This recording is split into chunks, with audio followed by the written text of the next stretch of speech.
Assalamualaikum warahmatullahi wabarakatuh. Sebelumnya perkenalkan, nama saya Bilkis Natasha Febrianti dengan NIM C1C021220 dari R06. Di sini saya ingin mempresentasikan tugas mata kuliah metodologi penelitian, yaitu mengenai teknik pengambilan sampel yang sebagai berikut.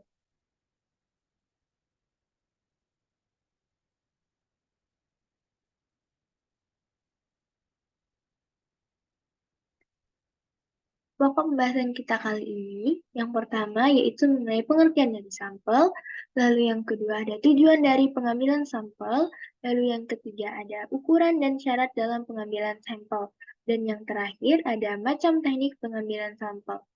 Baik, langsung saja untuk mempersingkat waktu, kita akan masuk ke materi yang pertama, yaitu mengenai pengertian dari sampel.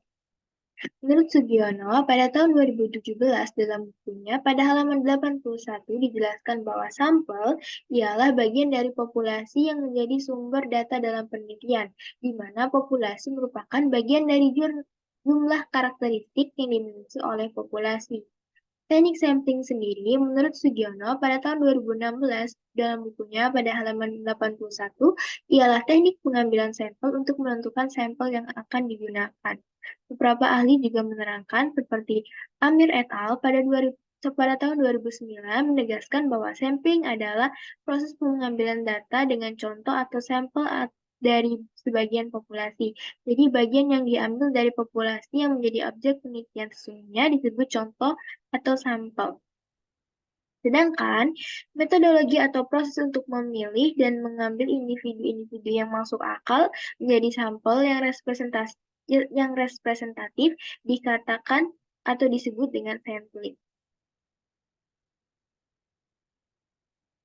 Jadi kita akan masuk ke materi yang kedua, yaitu mengenai tujuan dari pengambilan sampel.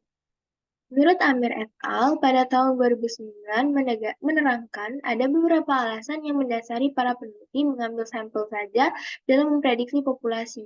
Alasan pengambilan sampel itu adalah yang pertama ada kendala sumber, yang dimana penggunaan sampel akan menghemat sumber daya untuk menghasilkan penelitian yang lebih dapat dipercaya daripada sensus.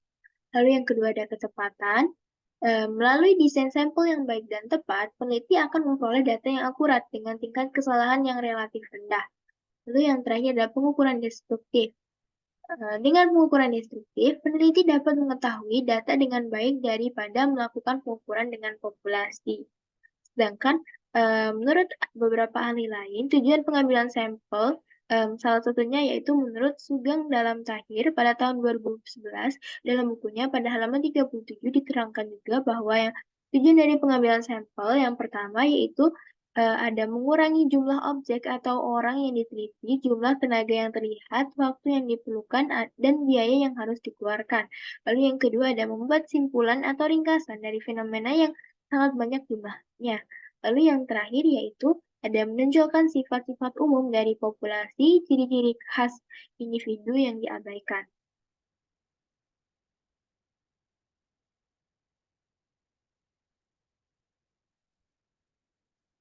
Baik, kita akan lanjutkan ke materi yang berikutnya, yaitu mengenai ukuran dan syarat dalam pengambilan sampel. Menurut Fatihudin, pada tahun 2020, dalam bukunya menyatakan secara umum sampel yang baik adalah yang dapat mewakili sebanyak mungkin karakteristik populasi. Dalam bahasa pengukuran, artinya sampel harus valid, yaitu mengukur sesuatu yang seharusnya diukur.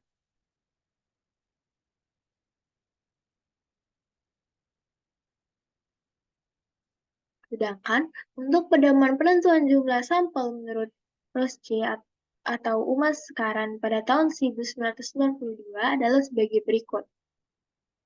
Yang pertama yaitu sebaiknya ukuran sampel di antara 30 hingga 500 elemen. Lalu yang kedua, jika sampel dipecah lagi dalam subsampel, misalnya laki-laki atau perempuan, tingkat pendidikan jumlah minimum subsampel harus 30 buah. Lalu yang ketiga ada pada penelitian multivariate, termasuk analisis regresi multivariate, ukuran sampel harus beberapa kali lebih besar atau 10 kali dari jumlah variabel yang akan dianalisis. Lalu yang terakhir yaitu untuk penelitian eksperimen yang sederhana dengan pengendalian yang ketat, ukuran sampel bisa di antara 10 hingga 20 elemen.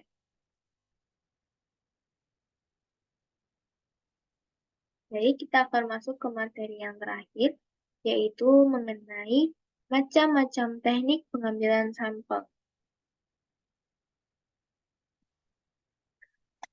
Teknik pengambilan sampel sendiri terbagi menjadi dua, yaitu ada teknik probabilitas sampling, dan yang kedua ada teknik non-probabilitas. Kita akan bahas yang pertama terlebih dahulu, yaitu mengenai probabilitas sampling.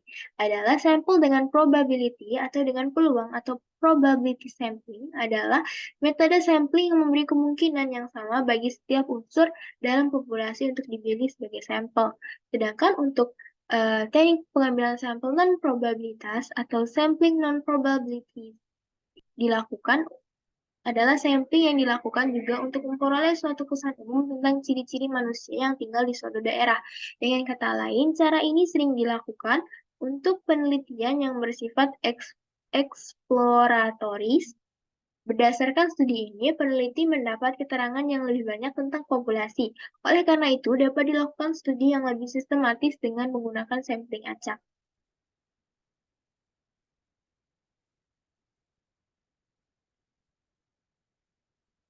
Probabilitas sampling sendiri terbagi lagi menjadi beberapa bagian, yaitu yang pertama ada sampling acak sederhana atau simple random sampling,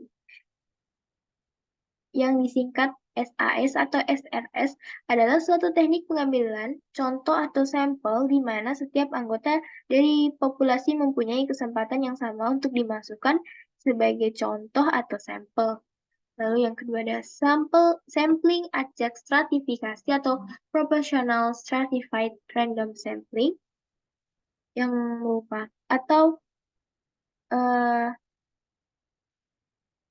merupakan penggolongan populasi yang berdasarkan ciri tertentu dari populasi tersebut untuk keperluan penelitian. Penggolongan menurut ciri ini disebut stratifikasi.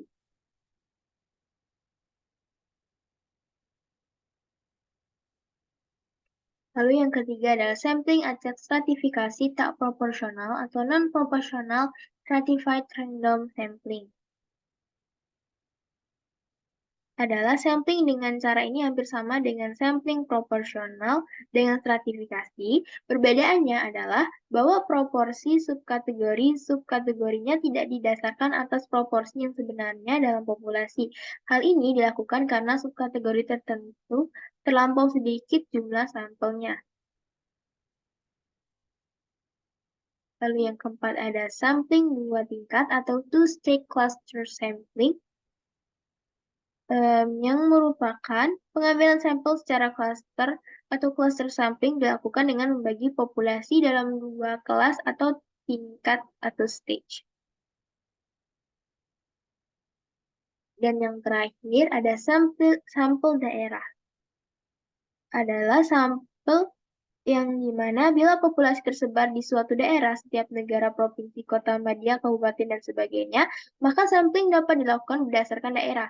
Pada peta daerah digambar peta-peta. Setiap peta diberi nomor dengan cara sampling acak dapat ditarik sejumlah nomor yang dijadikan sampel. Sampling daerah seperti ini mempunyai beberapa kelebihan. Di antaranya, sesuai bagi peneliti yang melibatkan populasi yang besar yang tersebar di daerah yang luas. Pelaksanaannya lebih mudah daripada metode sampling lainnya, serta biaya transport jauh lebih rendah dibandingkan sampel yang tersebar tempat tinggalnya. Lalu, untuk teknik pengambilan sampel non-probabilitas ini terdiri lagi menjadi beberapa bagian, yaitu yang pertama ada sampel sistematis, yang dimana maksudnya adalah memilih sampel dari suatu daftar menurut urutan tertentu, yang dimana dilakukan secara random atau sistematik dengan membagi populasi sebanyak N bagian dan mengambil sebuah sampel pada masing-masing bagian secara random. Lalu yang kedua ada sampling kuota, adalah metode memilih sampel yang mempunyai ciri-ciri tertentu dalam jumlah kuota yang diinginkan atau telah ditentukan jumlahnya. Lalu yang ketiga ada sampling aksidental, adalah sampel yang diambil dari siapa saja yang kebetulan ada. Lalu yang keempat ada sampling purposive purposive or judgment sampling adalah pengambilan sampel yang dilakukan dengan mengambil orang-orang yang terpilih oleh peneliti menurut ciri-ciri khusus yang dimiliki oleh sampel itu. Lalu yang kelima ada saturation sample, sampling yang dapat dikatakan jenuh atau saturation jika seluruh populasi dijadikan sampel. Lalu yang terakhir, yang keenam ada snowball sampling, yang dimana dalam metode sampling bola salju atau snowball sampling, pengambilan sampel dimulai dengan kelompok kecil yang diminta untuk menunjukkan kawan masing-masing. Kemudian kawan-kawan itu diminta pula menunjukkan kawannya masing-masing, dan begitu pula seterusnya sehingga kelompok itu bertambah besar bagaikan bola salju atau snowball yang kian bertambah besar bila meluncur dari puncak bukit ke bawah. Metode sampling ini dipilih bila ingin menyelidiki hubungan antara manusia dalam kelompok yang akrab atau menyelidiki cara-cara informasi tersebar di kalangan tertentu. Lalu yang terakhir ada sampling karena kemudahan, adalah pengambilan sampel karena alasan kemudahan disebut dengan sampling karena kemudahan atau convenience sampling, yang berarti unit sampel yang diambil karena mudah dilakukan, tidak menyusahkan, mudah untuk mengukurnya, dan bersifat kooperatif. Penggunaan sampel metode ini penggunaan metode sampling ini tidak memerlukan biaya yang besar dan waktu yang terlalu lama. Responden yang menjadi sampel lebih mudah dihubungi dan lebih mudah untuk diobservasi karena responden dipilih karena alasan kemudahan itu.